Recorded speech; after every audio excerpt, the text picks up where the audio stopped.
Hi, this is Dennis with Second Chance Tackle. Today I get an opportunity to work on a vintage reel, this one from 1967. I found this one at a flea market. I don't typically work on the closed face bait casters, but every now and then one just kind of grabs my attention. And you can see this one has pretty much been sitting quite some time. There's all kinds of dirt and debris in here, and on the side plates this even looks like a spider web or something. That kind of seems like 2 for 2 this week with spider webs. All the grease is leaked out of it, and well, why did I decide to buy it? I don't know. Maybe it's a good source of a video.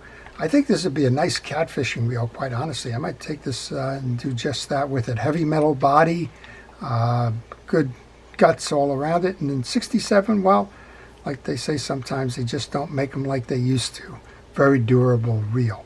Well, when you go to a flea market, you find a reel like this, one of the things you want to do is make sure you test for all the features and functions ahead of time, because if one of these is missing a part, broken, or doesn't work a particular way, there's a good chance you might not be able to find the replacement parts needed to bring that one back.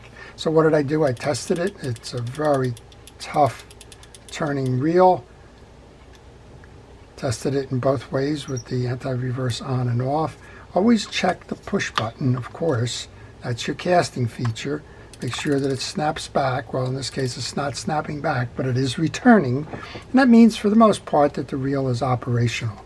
How do I know the reel is 1967? Well, it's model 1767. That has nothing to do with it, but underneath it says model ED. And Shakespeare has a date code, the E being the 6 and the D being the 7. This one was made in the United States.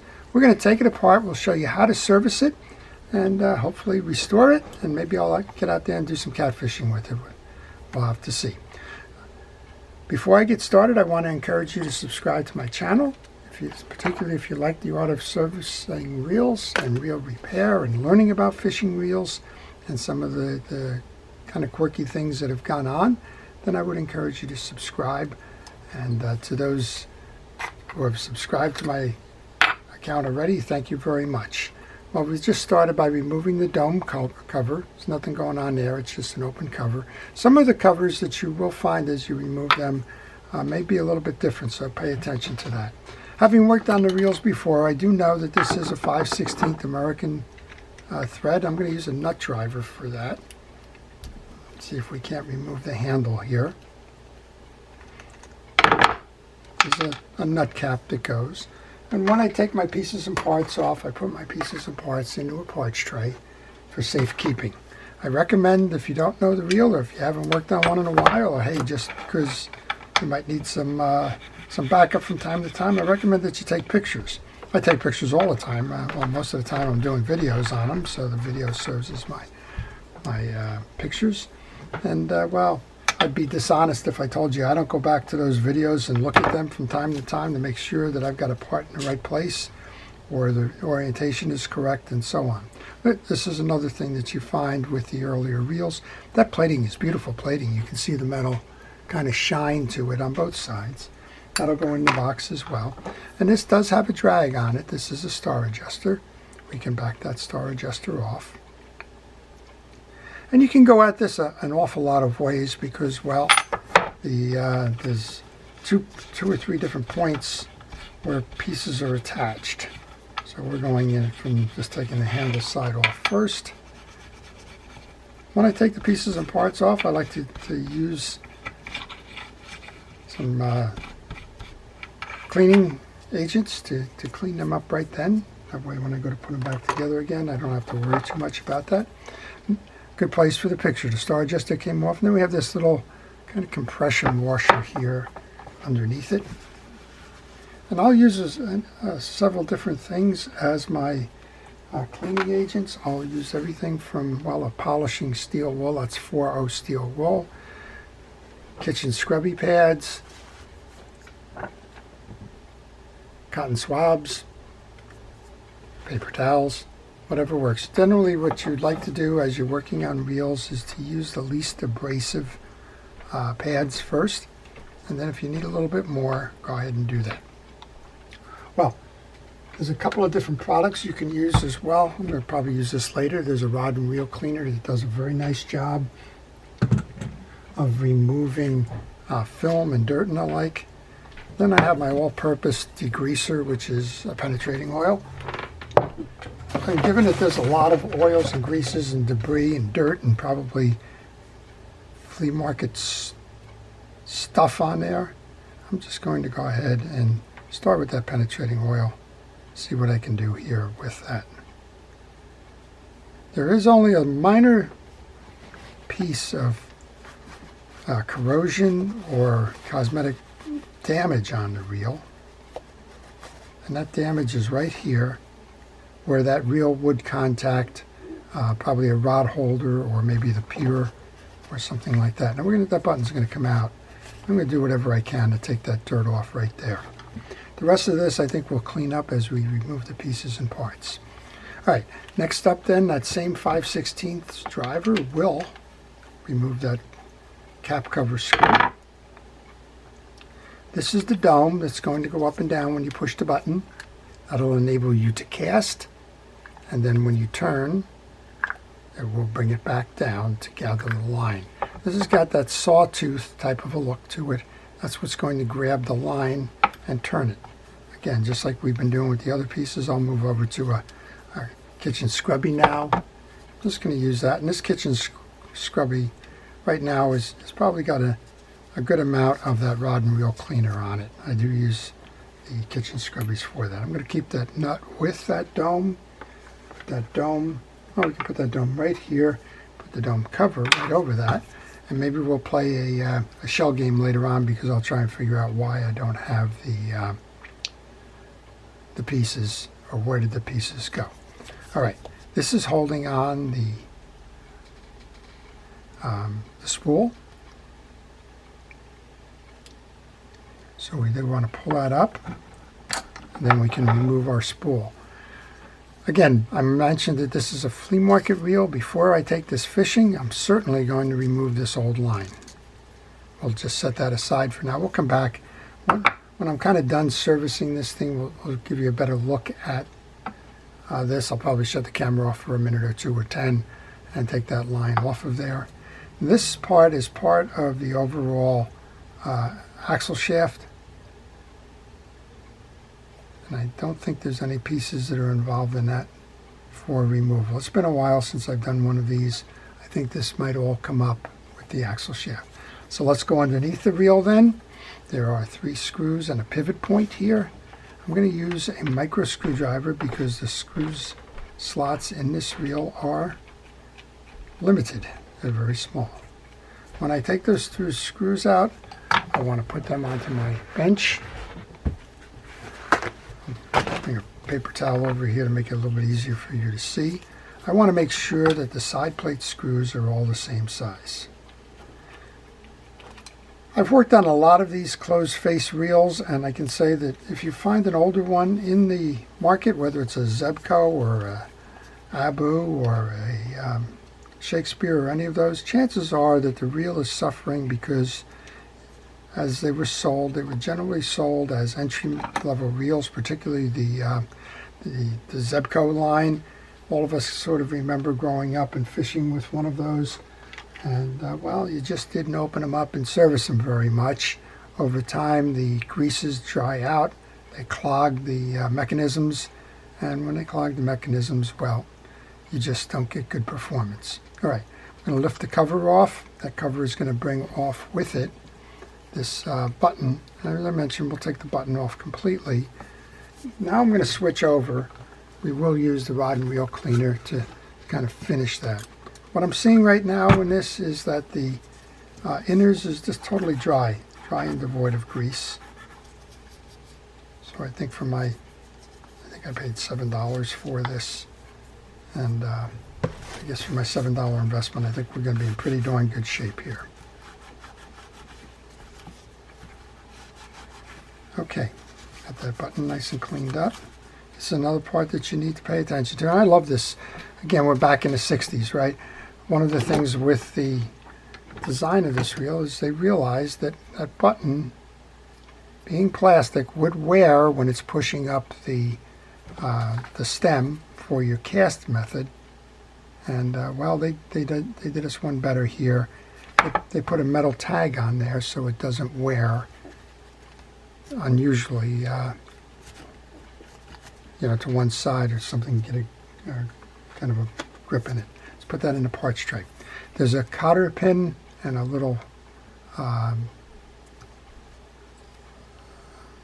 do I want to call that, grooved kind of hold there. I guess we'll call it that for now. You bring the little hold fast back, you pull the spring back, just like that. Watch it, it's good, could shoot. You get a small pliers and remove your cotter pin.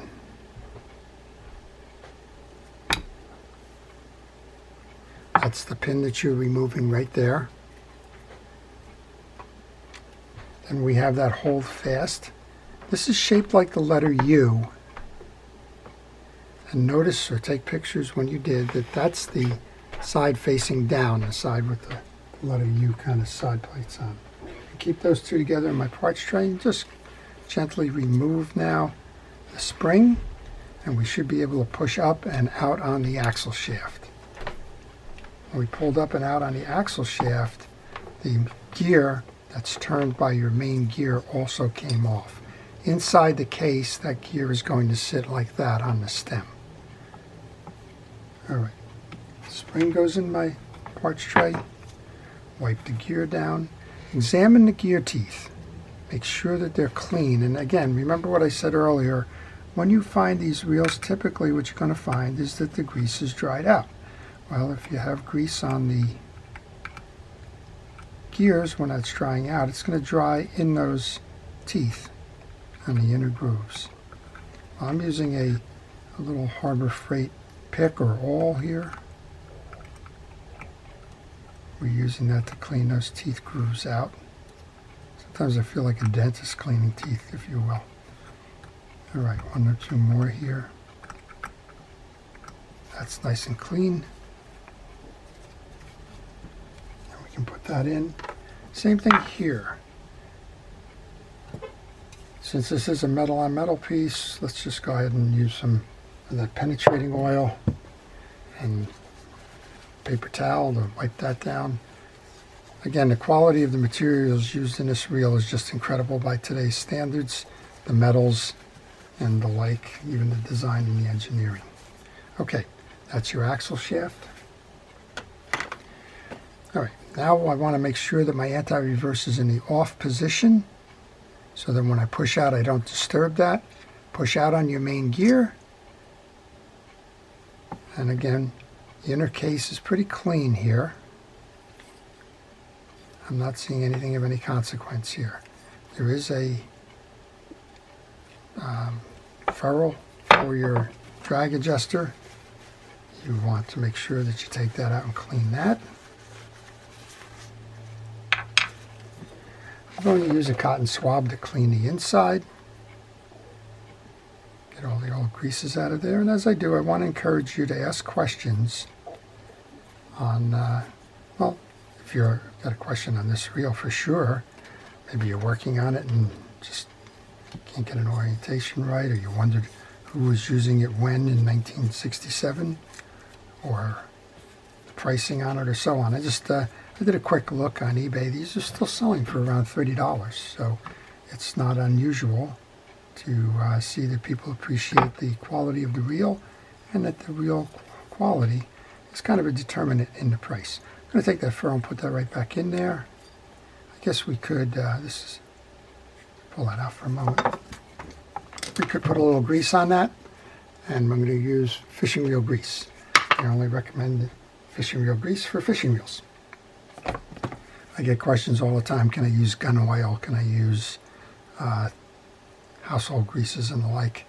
And I guess when I get a little bit of in the mood, I kind of say, well, do you use fishing reel oil on your guns?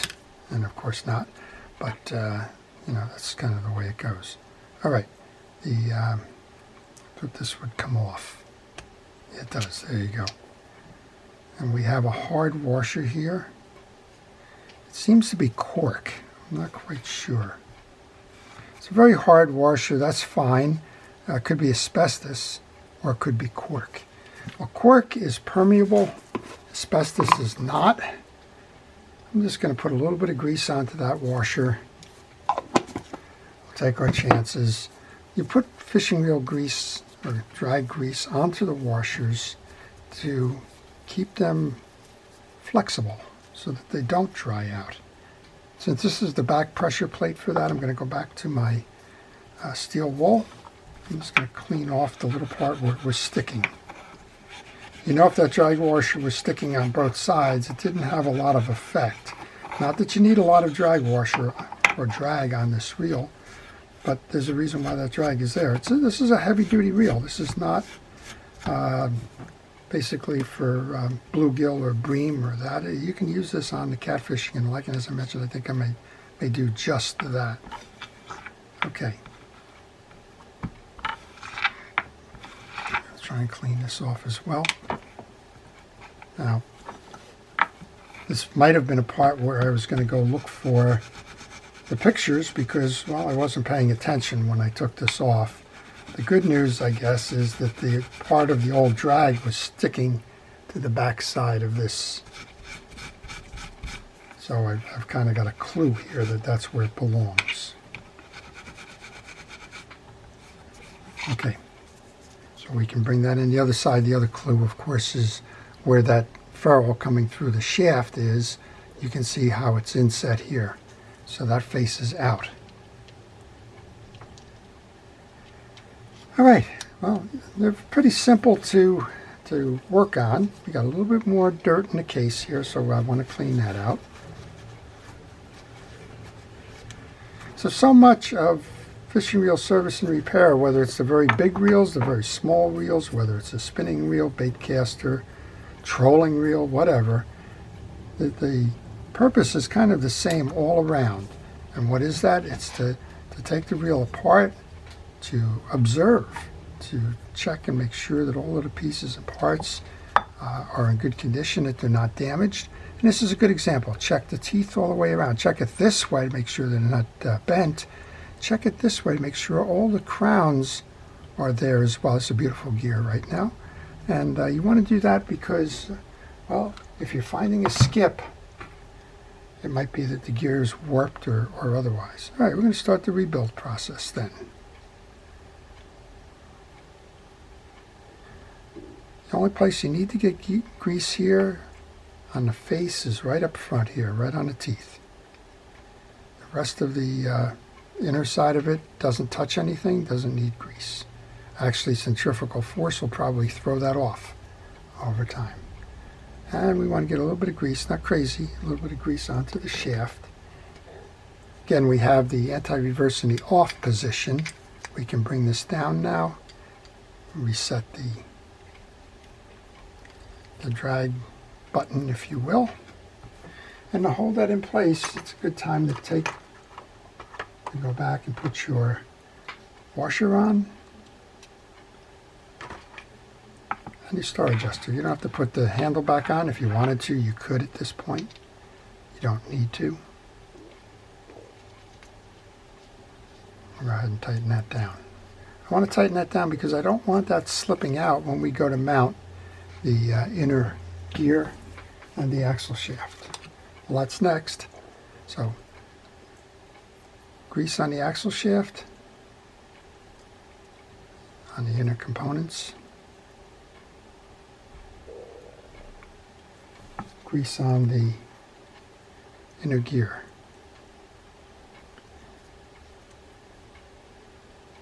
And you can see from the purchase that, well, it's been dirty and doesn't have any grease in it. I'm going to try and line that gear up. It's going to have to mesh. Remember, it's got a notch in it, but I'll try and line that up right now. Bring the gear through and then just turn it until I have it all the way seated. Now I have it all the way seated.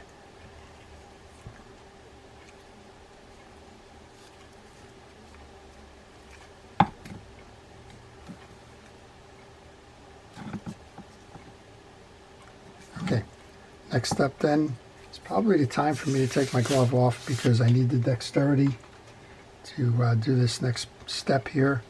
We're going to bring the spring on.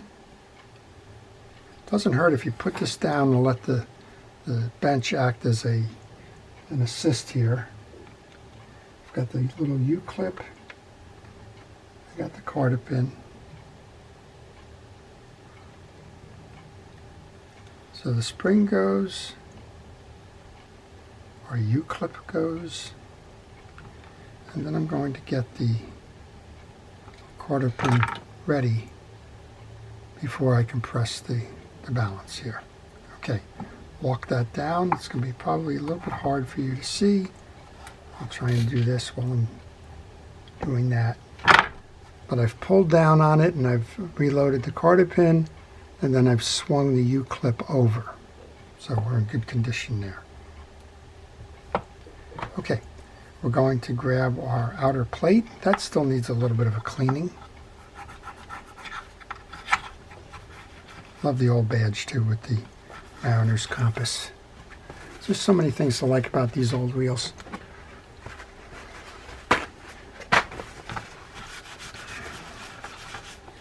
Okay. Next up then, we bring our button assembly. Place that on the hole for the inner piece. You can put a little bit of grease on there. Don't have to put a lot on there. Put a little bit's fine. Seat that. Let's bring the whole assembly in now. Line up your holes. Let's bring the screws back in. Micro screwdriver.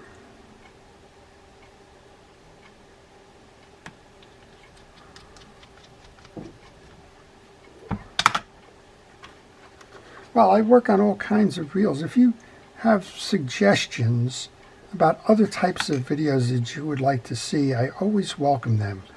For a while there, I was doing some series on histories of some fishing reel companies. I've done Fluger, I've done Shakespeare, I've done Zebco. I was working on a Bronson Mercury the other day, and I think I'm going to do the Bronson story as well. If you like to learn a lot about that stuff, I would encourage you to join an organization called ORCA, ORCA.org. They are Old Reel Collectors Association, and they have a wealth of information in their library. Old reel schematics, for example, that's where I got this. It's my cheat sheet. I've been using it kind of going along here to remind me. But they're a great organization. I think the cost is possibly $40 a year, I think, but well worth it, particularly if you're working on old reels or like to learn more about it. That gives you access to they have a monthly or quarterly magazine, I guess it's quarterly, magazine that they've been publishing for a long time called Reel News. And well, it gives you access to every one of those going back in time, and those are treasures just by themselves. All right, I did put the cap nut on for the handle, tighten down the star adjuster. Now I'm going to shut the camera off because I want to get rid of that old line, and I don't think you want to sit here for a couple of minutes watching me take this old line off. So I'll do that, and then we'll come right back. And just like that, the line's off, though. Whoever had this reel decided they were going real light with the line. I think that's probably 6-pound test. There's a lot of it on there. Since I'm going to target some catfish with this, we're going to go move that up to a heavier line. This reel is certainly capable of doing that. Well, as we were mentioning with the quality of the spools, I think this is aluminum. And, well, you can just see a nice heavy metal, maybe pot metal, I don't know. But regardless, the quality is there in a reel like this. All right, to reset this, you want to bring that over the top. Bring this all the way down and find that groove.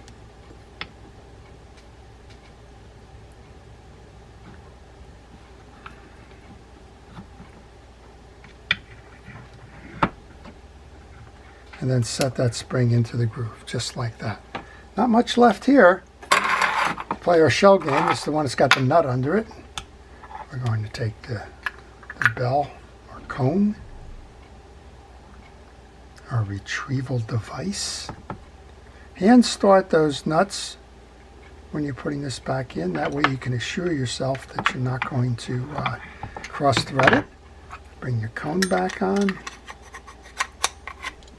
That cone back on. I'm just going to try, see if I can get any of that old film and the like off on this. I think these are scratches.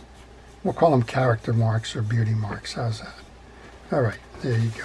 Well, we've done everything except test it and take it fishing. Of course, before I take it fishing, I will open this up again and put a new line in. But let's just review what we did. We found this reel. I think I paid $7 for it at a local flea market. Crusted with dirt. Very limited in terms of function, but everything appeared to work, which to me meant that it was a complete reel, just needing some TLC. We showed you how to do that. We took the cone off, the bell off, and removed the spool. We showed you how to come inside to remove the axle shaft, the spring assembly with the U-clip and the quarter pin. Once we remove that, we could service the spool or pinion gear, as well as remove the drive gear and get to the washer underneath, which was for the star adjuster, and put it all back together again. Well, right now we have the anti-reverse clicker in off mode. We're going to turn it on and give it a test. Well, that certainly runs a lot smoother than it was before. Before it was like, all right, I can do this. Now it's nice and smooth. Let's make sure that our casting feature works. We're going to push our button in. Just to show you, we are popped up on the inside. That's going to release the line. When we turn, well, that's a nice smooth return now. Returns, and we're ready to go fishing. Well, not quite ready to go fishing. I haven't put the cap on correctly. We're ready to go fishing. And of course, if I had line on it, I would be able to find out how much that drag is holding. I trust that the drag is holding very well. Since we cleaned it up, we re-lubricated it, we put it back together again. So there you have it, the Shakespeare model number ED, which means 1967. The number on the reel is a submodel, if you will, the 1767, made in the United States. Beautiful example of wonderful engineering, design, development, and manufacture. I hope you've enjoyed that. To our first responders, our police, fire, rescue, EMT, and the like, I thank you for everything it is that you do day in and day out. And I also thank everybody for watching. We're almost at 29,000 subscribers now. I appreciate each and every one of you. I want to reiterate that if you haven't subscribed, please subscribe. And if you do, please use that notification button. That'll let you know when I'm posting the videos. And, well, you can see if that's a reel or a video you want to learn more about.